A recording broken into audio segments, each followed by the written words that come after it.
The RS rheometer is Brookfield Engineering's powerful instrument for measuring viscosity in either controlled rate or controlled stress mode, and for measuring yield stress, modulus, and creep. One of the more popular RS instruments is the RS-CPS cone plate system.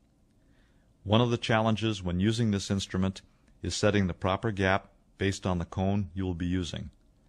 This video will address this and show the correct method for gap setting using the RS-CPS. The cone you ordered with your instrument will come with a data sheet. This data sheet will state the cone number, measuring system, shear rate and shear stress factor, and the cone truncation in millimeters. The cone truncation takes into account the tip of the cone being removed to avoid contact and friction with the bottom plate. We will use the cone truncation value to set the correct gap. First, line up the zero on the micrometer ring with the 0 mark on the scale on the column. Turning the micrometer ring clockwise moves the instrument head in a downward direction. Counterclockwise moves the instrument head in an upward direction. Once the zeros are lined up, turn the micrometer ring left, clockwise, 1 complete revolution. Then turn counterclockwise 1 complete revolution, back to 0. This prevents backlash of the threads from influencing the accuracy of the 0 setting. Insert the cone by pushing the coupling sleeve up. Insert the cone in the coupling and push the sleeve down until the measuring element is held tight by the coupling.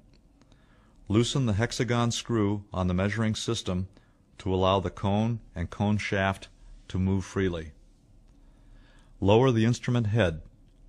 This will compress the element. Set the reading on the measurement dial to 0. Tighten the hexagon screw, which will lock the measuring element in this position. Lift the instrument head and lower it again. The reading on the measurement dial should read 0 again. If the measurement dial does not read 0, repeat the procedure. Raise the instrument head. Set the gap according to the cone truncation value on your data sheet. For this example, we will use 0.0497 millimeters gap setting. The red M on the micrometer ring indicates 0.050 millimeters. So the micrometer ring should be set almost to the mark associated with the red M, and lower it again.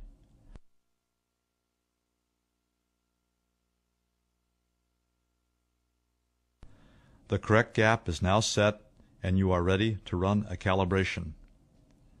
A calibration fluid for the RS-CPS is selected based on the geometry you will be using.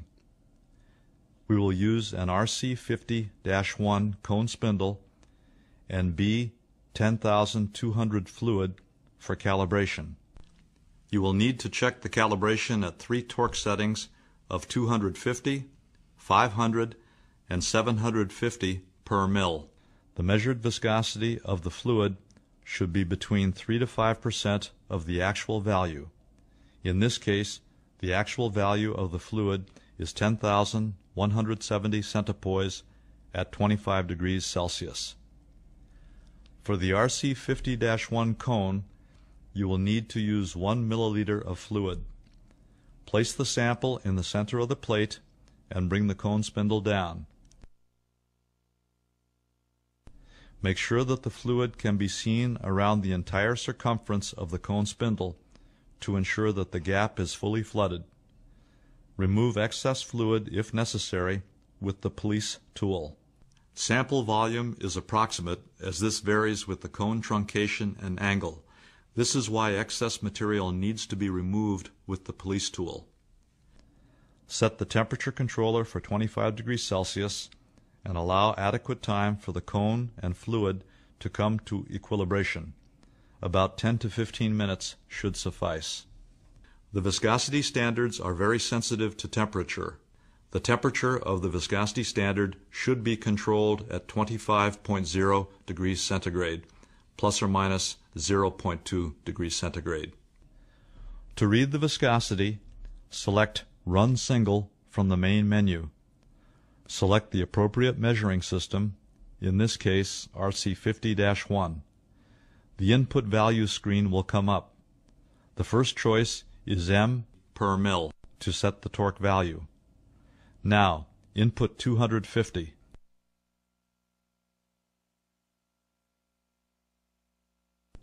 This is the first torque setting. Then the number of measuring points by setting MP to 1,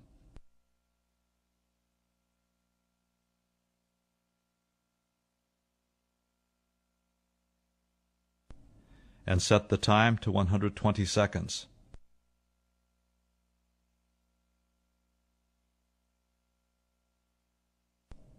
At this point, you can input the ID. This is to identify the sample if need be. Now press OK. Press ST to start. Allow the program to execute and record the viscosity value on the display at the end of the test. Make sure the viscosity value is within 3 to 5% of the actual value of the fluid. Consider the 3% window. In this case, 3% of 10,170 centipoise is 305 centipoise. So the acceptable window is 9,865 centipoise to 10,475 centipoise. If this reads correctly, repeat this procedure with torque settings M per mil of 500 and 750. If the viscosity values at 500 and 750 are within 3 to 5%, then the instrument is within calibration. The RS displays viscosity in Pascal seconds, not centipoise.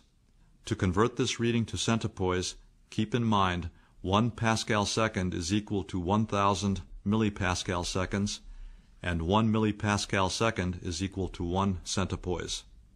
Thank you for taking the time to watch this Brookfield video. Please check the Brookfield website for new videos that may be of interest.